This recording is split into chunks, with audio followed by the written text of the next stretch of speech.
Welcome, everybody, to another episode of the Love Not Fear podcast. I'm David Henzel, and together with my co host, Eduard Brink, we're on a mission to learn how to make decisions out of love and not out of fear in life and in business. Eduard, Hey, David. good to see you. How are What are we you? having today? I'm doing pretty good. I'd like to talk about embracing renewal, the art of letting go and living forward. And All right. yeah, we've been I'm an talking about expert at this. this. For you, it's an interesting topic. Yeah, so with my aphantasia condition, it's fairly easy for me to be very present, not be in the past, and not dwell on these things. Do you want to jump into this straight up, or you want to talk about it in a Yeah, general? no, I want to dive into it because from what I've heard, this is super interesting. Basically, what you're saying is that your backpack is always empty. That you live in the now. And yeah, that seems like Forced. I'm doing forced you now. So I'm actually right. currently working on a presentation with the title of aphantasia. Is it a disorder or a superpower? And in terms of, I said, moving forward and letting go and not having trauma or things in your backpack, as you say, for me, this is not even an option because I cannot properly remember things because I'm not able to recall images in my head. This is where the word aphantasia is coming from. English A without, and then Greek for fantasy or images. Mhm. So I'm living without images in my head, and I also cannot reconjure up sounds, tastes, smells, or emotions from the past. So when I think of something bad that happened, I don't feel this as I see in other people that really suffer from things that happened in the past. But Um, does it also mean that you hardly revisit the past? yes, not that much. Like I when people like survey me of like how my experience was on something, it's for me it's really hard because for example, our EBC event in Bodrum. When I think back to this, it's like about the food. I remember it was like a 7 or 8 out of 10. They had vegan stuff, and this is like kind of what I remember about this. And other people I know can like even re-experience the tastes or smells of things even if they're in the past. Which I'm absolutely not capable of. But then tell me, what are the triggers for you to change course? What are Logic, things? logic. It's Logic. it's pure logic. When I was, for example, when my father died when I was 12, I told myself, "This is nobody's fault. There's nothing I can do. It is what it is. I'll just move on," and that's that. Or when I decided to stop drinking alcohol, I woke up with a huge hangover in the Hmm. morning, and I looked into my wallet and saw how much money I spent, and it's like this doesn't Yeah, make any sense. It's not worth it, and I stopped. it's the It, sum of yeah, not emotions but current events that tell you what is the wise next step. yeah, I guess I can logically make a decision. I'm not held back by past memories or emotions. For example, I can't remember how it feels to be drunk. Hmm. I know logically what you read about. You're like whatever, you're tipsy or whatever, and like when you lay down in the bed, it spins, but I cannot feel it again. So I also, or like with food, I cannot. People like crave certain foods, like, oh, I want to eat this again. That Yeah, doesn't happen. So it's for me, it's very easy to let go. yeah. And then it's also easier to live in the now. I mean, yeah. What I want to talk about is making room for new events, for new emotions, for new energy by letting go of things that happened in the past. We cannot change what happened in the past, but we can change the story about how we think about it. And in time, you can even take a bad event and remember it in a positive way from what you've learned from it. It could be that it was the pivot into a new venture. It was losing a job can mean a better job came along. Mhm. It's the old story. Everybody's listening to this podcast is definitely diving into own emotions and past thoughts. So that's why it's so interesting, and especially when you said, okay, preparing for this.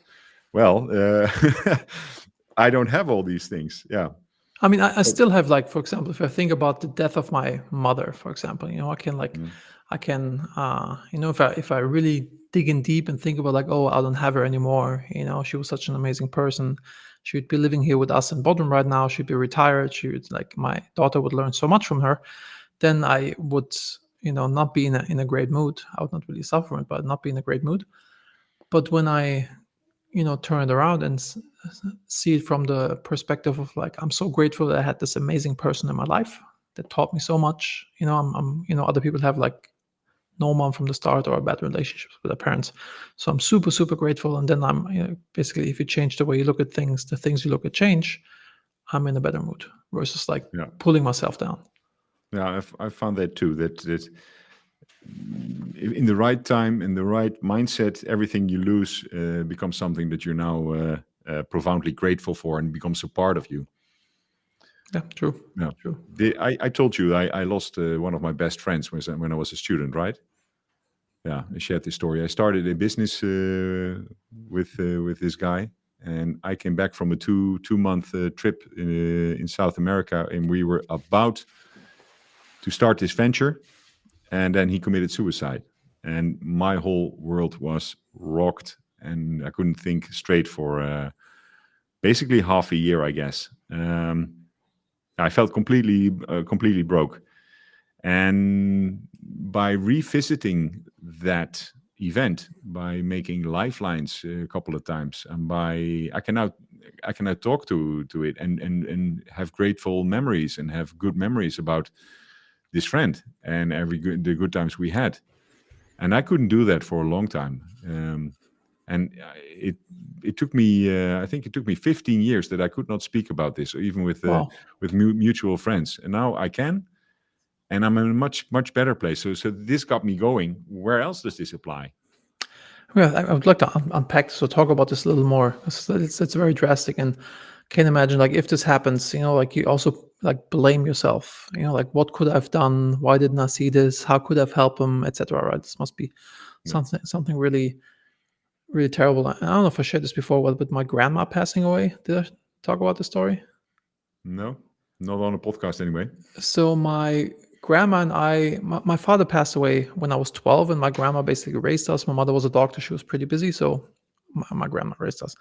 And I was very close with my grandma, and she, I was her favorite grandson. And vice versa. She was my favorite grandma, and we had, like, this extreme bond. And over the years, the older she got, she developed this pretty annoying trait, or how you want to call it. Let's say I'm visiting her and I'm leaving the house and I'm not saying goodbye because I'm on the phone or whatever. Then she lays up all night thinking about, like, what did she do wrong, that I Yeah. didn't say goodbye. And Mm. this was really strenuous on with every relationship that she had, and also especially strenuous for her. So it got worse and worse. And at some point we moved to Los Angeles, and I still had, like, regular contact with her, calling her up and stuff, right? And but when I went through a very difficult time where business was going really well and was, like, super busy, and um, my mother just had passed away, and my daughter was born 2 weeks after. No, my daughter was born, then my mother passed away 2 weeks later, and I was it was like the craziest time in my life. It was, like, so busy, so much to do, and I was in the process of buying a house in LA, and I was in the process of selling a house that I owned with my brother in Germany. So it was just, like, really overkill.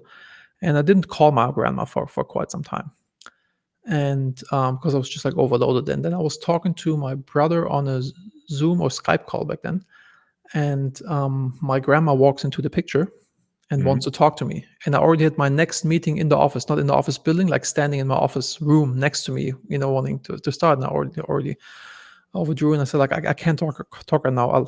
We'll talk later. And I hung up. And that night she died from a stroke. Oh, yeah. And knowing her, like, I don't want to call it, like, the way how she operates, I knew that this definitely contributed to her passing away, because she, Mm. like, freaked the heck out over this. Yeah. Her favorite doing that to her. Yeah. And so, that then it comes to guilt, like, what do I do with this guilt? And Mm. I thought, it was definitely weighing on me, thinking about it on a regular basis, and kind of holding me back from my, having being able to operate the way I operate, because I was like carrying this rock on my shoulder. And so I thought, what is, because I can remove myself from the emotions and thinking about it logically. And I thought, like, beating myself up over this doesn't help anybody, right? It's not fair towards my business partners, businesses, employees, towards my wife, towards my daughter, because I can't function the way I function. So I decided to put this rock of guilt down and Mm. accept that I could have contributed to this. And I thought about, how to deal with guilt in general. And I think like guilt is always something. Let's say I mess up and I do something that pisses off my wife. If I feel bad about this, doesn't Right. help her a bit. But if I Right. think about like what can I do to make sure this never happens again? What can I do to fix the situation? And I'm not Mm. in the victim position or in this like negative state, and I turn this around and become solution oriented.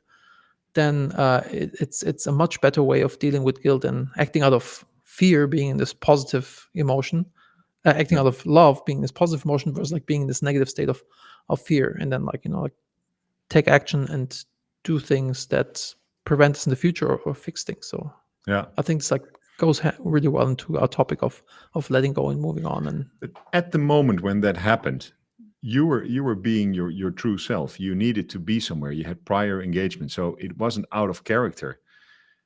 That's the hard part. That sometimes it is easy to miss these warnings, and it's most often when everything quiet shuts down.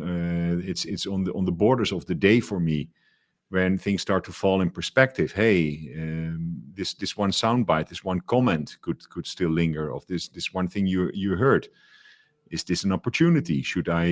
How should I take this? What was meant with this? And that's very. I find this very very interesting. That to develop a radar for these elements, and to have it like a hit pause. When is the right time not to miss signals, and do pick them up, and what is the right moment to do that? Because everything in your life that doesn't need, is not supposed to be there. um, I'm trying to see how I can make it not affect me at all, that I even don't have to do the work of letting go.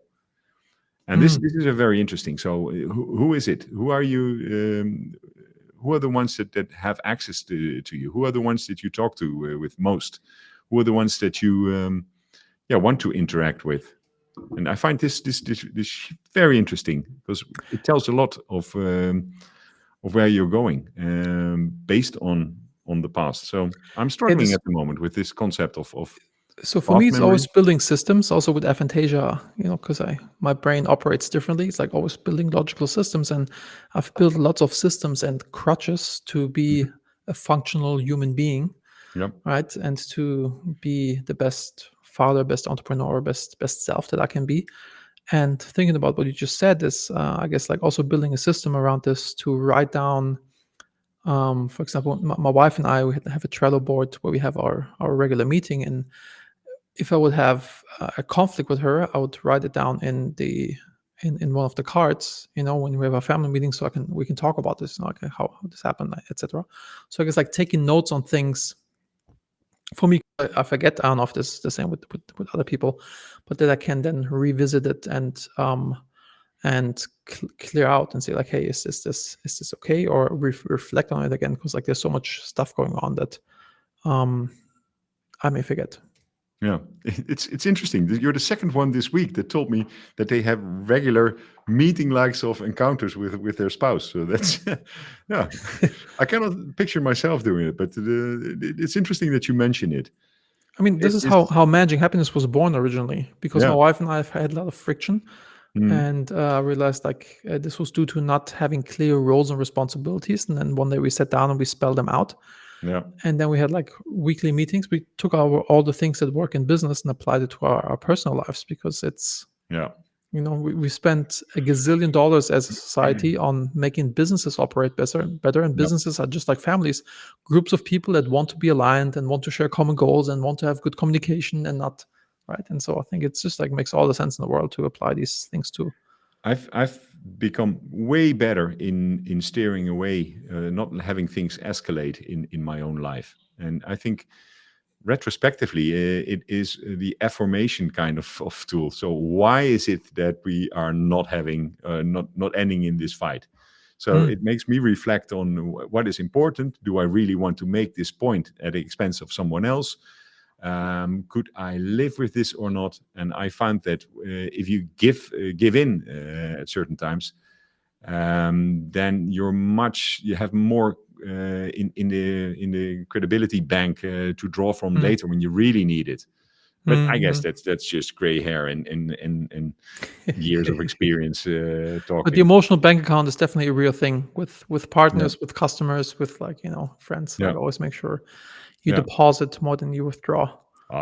This is a whole new topic by itself because, as we all know, making the deposits in that bank is the best thing. It's even better than taking it out. Let's do Yes. one. Let's do one Yeah, on it's a that. good one. Like the Yeah, emotional bank account. That's a right. good topic Yeah, actually. cool topic. So we can talk about this forever, but I think we already hit 60 minutes, and we want to keep these nice Short. and short. So yeah, there are some elements we'll touch on other episodes, but for now, let's call this Let's call it a day. is it. Beautiful. Yeah, Awesome. Thanks for no tuning in. no If you homework like the assignment. content, this is we do this. It's a labor of love. It's not paid, so we don't have any sponsors. So if you want to support us, subscribe, comment, or share this with somebody who could benefit from this. We'd really appreciate this. Thank you. All right. See you next time. Rock and roll.